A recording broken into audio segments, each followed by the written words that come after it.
Hello students, सुश्री classes में आपका स्वागत है।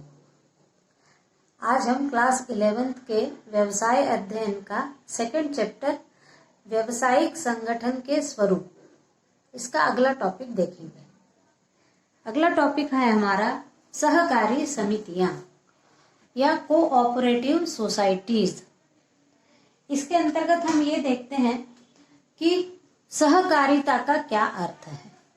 सहकारिता यानी सह धनकारिता, दो शब्दों से मिलकर सहकारिता शब्द बना है और इसका अर्थ है सह यानी सबके साथ मिलकर और कारिता यानी कार्य करना, सबके साथ मिलकर कार्य करना सहकारिता कहलाता है।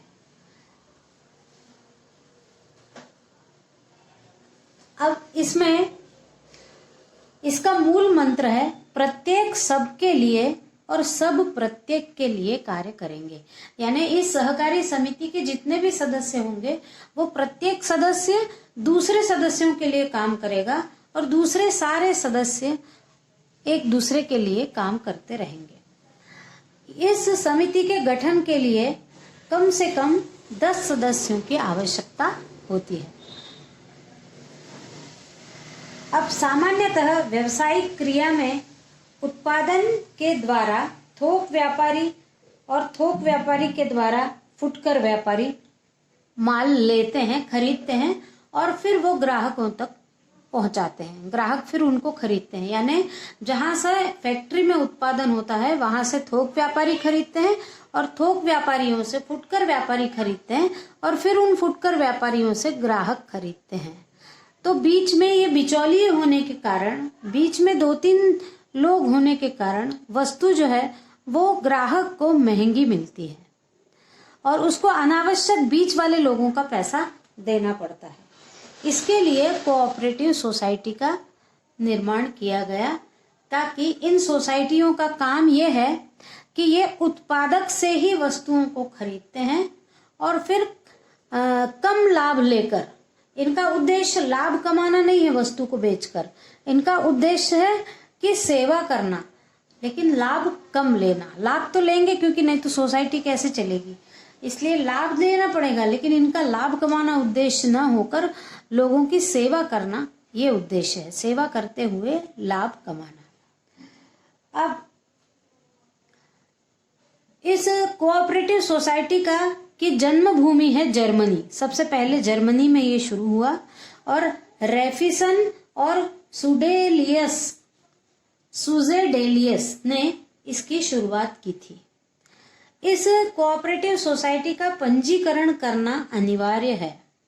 जैसे अपन ने पिछले कुछ वीडियोस में साझेदारी पढ़ा था, तो साझेदारी का पंजीयन करना अनिवार्य नहीं है, लेकिन कोऑपरेटिव सोसाइटी का पंजीयन करना अनिवार्य है। अब हम इसकी परिभाषा देखते हैं। प्रोफेसर सेलिगमैन के अनुसार सहकारिता का तकनीकी अर्थ है वितरण और उत्पादन में प्रतियोगिता का परित्याग कर समस्त प्रकार के मध्यस्थों को दूर करना। यानी वितरण और उत्पादन के बाद उस वस्तुओं का ग्राहकों तक पहुंचाना वितरण कहलाता है और इन उत्पादन और वितरण के बीच की जो प्रतियोगिता है उसको समाप्त कर देना। यानी थोक व्यापारी, फुटकर व्यापारी, इनकी जो प्रतियोगिता है इनको समाप्त कर देना और जो बीच में समस्त मध्यस्थ हैं, यही थोक व्यापारी हो गए, दलाल हो गए, फुटकर व्यापारी हो गए, इन सब मध्यस्थों को दूर करना, जिससे क्या होता है कि कोई भी वस्तु कम कीमत में ग्राहकों को प्राप्त हो जाती है।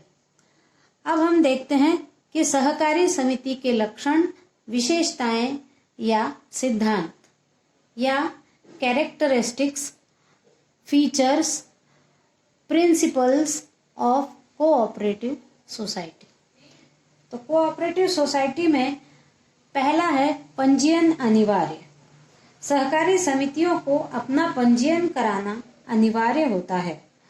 ये पंजीयन सहकारी समिति अधिनियम 1912 के अंतर्गत या संबंधित राज्य, जिस भी राज्य की सहकारी समिति होगी उस राज्य के अधिनियम के अंतर्गत इसका पंजीयन होना अनिवार्य है। जब इसका पंजीयन हो जाता है उसके बाद ये अस्तित्व में आती है, तभी ये कार्य कर सकेगी। सर्वप्रथम पंजीयन होना अनिवार्य होगा। फिर है वयस्क सदस्यता। तो कोई भी सहकारी समिति के सदस्य जो 18 वर्ष से ऊपर की उम्र के होंगे वही सदस्य बन सकते हैं, नाबालिग इसके सदस्य नहीं बन सकते। फिर खुली सदस्यता। सहकारी समिति के सदस्यता बनने के लिए कोई भी बंधन नहीं है। किसी भी जाति, धर्म, संप्रदाय या किसी भी राजनीतिक पद पर कार्य करने वाला व्यक्ति समिति का सदस्य बन सकता है। फिर समान अधिकार। ये जो जब सहकारी समिति के सदस्य होते हैं उन सदस्यों को सारे अधिकार एक समान होते हैं, किसी को भी विशेषाधिकार प्राप्त नहीं होता। फिर है पूंजी।